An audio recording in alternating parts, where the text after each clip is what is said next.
घने जंगल में एक आम का दरख्त रहता था। वो बड़ा दुखी और उदास रहता था। एक दिन घनी झाड़ियों के बीच से उसे किसी के आने की आहट महसूस हुई। उसने देखा कि एक लकड़हारा अपने हाथ में नुकीली कुल्हाड़ी लिए उसी की तरफ आ रहा है।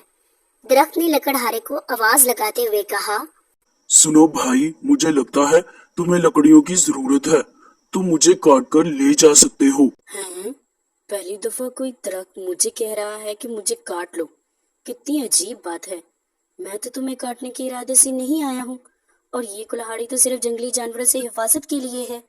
मेहरबानी फरमाकर मुझे पूरी तरह काट कर खत्म कर दीजिए। आप मेरे फलों और लकड़ियों को बेचकर बहुत सारा पैसा कमा सकते हैं। अगर आप मुझे काट देंगे तो मैं हमेशा आपका शुक्रगुजार रहूंगा। तुम इतने बड़े और घने हो, तुम्हारे ऊपर ये मीठे मीठे आम लटके हैं। तुम देख सकते हो, बोल सकते हो, सुन सकते हो। इतनी खासियत होने के बावजूद तुम अपने आप को मिटाना चाहते हो। भला क्यों? मेरी ये खासियत किसी के काम नहीं आ रही। यहाँ बहुत से जंगली जानवर रहते हैं जो मेरे साए के नीचे शिकार करते हैं, और शिकार के बाद जो गोश्त बच जाता है उसे गिद्ध खाने आ जाते हैं, जिसे देखकर कोई भी परिंदा मेरे ऊपर घोंसला बनाता नहीं है और ना ही मेरी तरफ आता है। और मैं रोज रोज इस शिकार और गोश्त के अलावा कुछ और देख नहीं पाता हूँ, और ना ही मैं किसी जानवर को बचाने में उसकी मदद कर पाता हूँ। दरख्त तो बहुत फायदेमंद होते हैं, मैं अपना फर्ज सही तरह पूरा नहीं कर पा रहा, इसलिए मुझे काट दीजिए। दरख्त की बातें सुनकर लकड़हारा बोला, अगर तुम्हारी यही ख्वाहिश है तो मैं तुम्हें काट देता हूँ। लकड़हारा लकड़ियों और फल की लालच में पूरे दरख्त को काट देता है। वो लकड़ियों और फल को बेच देता है, जिससे उसके पास बहुत सारा पैसा आ जाता है। वो घर जाकर सारी बात अपनी बीवी को बताता है, जो बहुत नेक और लोगों की मदद करने वाली हमदर्द खातून थी। तो बीवी कहती है, आप दौलत और पैसे के लिए इतना गिर जाएंगे, ये मैंने कभी सोचा नहीं था। आपने दरख्त की मदद करने की बजाय उसे काट दिया। मुझे आपसे ये उम्मीद नहीं थी। मैं इस पैसे को हाथ भी नहीं लगाऊंगी। दरख्त काटना गुनाह है, और ये पैसा गुनाह से इकट्ठा किया गया है। तुमने मेरी आंखें खोल दी हैं। पैसे की लालच ने मेरी आंखों पर पट्टी बांध दी थी, और मैंने इन हाथों से उस दरख्त को काट दिया। वो काफी दिनों तक परेशान रहते हैं। उन्हें रात को ये सोचकर नींद नहीं आती कि उनसे बहुत बड़ा गुनाह हो गया है। फिर अचानक लकड़हारे को याद आता है, मैंने उस दरख्त के सारे आम नहीं बेचे थे। कुछ पड़े हुए होंगे जब सूखकर गुठली बन चुके होंगे। वो इन गुटियों को पहाड़ पर ले जाकर दबा देता है और रोजाना इन्हें पानी देता है।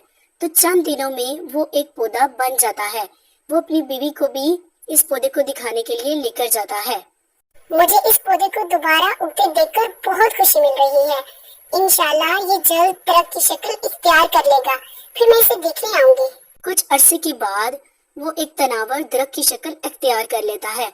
इसी तरह उसकी आंखें और मुंह निकल आता है, और वो दरख्त लकड़हारे से बात करता है, आपने मुझे फिर से उगा दिया है। अब फिर मुझे वही सब देखना होगा। अब फिर से मेरे सामने शिकार होगा, और मैं किसी जानवर और परिंदे की मदद नहीं कर पाऊंगा। नहीं, अब ऐसा कुछ नहीं होगा। जरा गौर से देखो, मैं तुम्हें एक पहाड़ पर ले आया हूँ। यहाँ कोई जंगली जानवर नहीं है, और यहाँ सब परिंदे भी तुम पर अपना घोंसला बनाएंगे। बहुत बहुत शुक्रिया। आप बहुत ही अच्छे और नेक दिल इंसान हैं। मैं तो लालची हो गया था, पर मेरी बीवी बहुत नेक है। उसी ने मुझे एहसास दिलाया कि मैंने तुम्हें काट कर बहुत बड़ा गुनाह किया है, जिसको खत्म करने के लिए मैंने तुम्हारी गुठली लेकर यहाँ पहाड़ पर उगाया है। फिर तो मैं इस नेक खातून का शुक्रिया जरूर अदा करना चाहूंगा। आप प्लीज अपनी बीवी को जरूर लाइएगा। हाँ हाँ, क्यों नहीं। मेरी बीवी भी तुम्हें देखकर बहुत खुश होगी। फिर लकड़हारा खुशी खुशी घर चला जाता है और सारी बात अपनी बीवी को बताता है। बीवी इस दरख्त के दोबारा उगने पर बहुत खुश हो जाती है, और उसी वक्त उसे देखने के लिए पहाड़ की तरफ चल पड़ती है।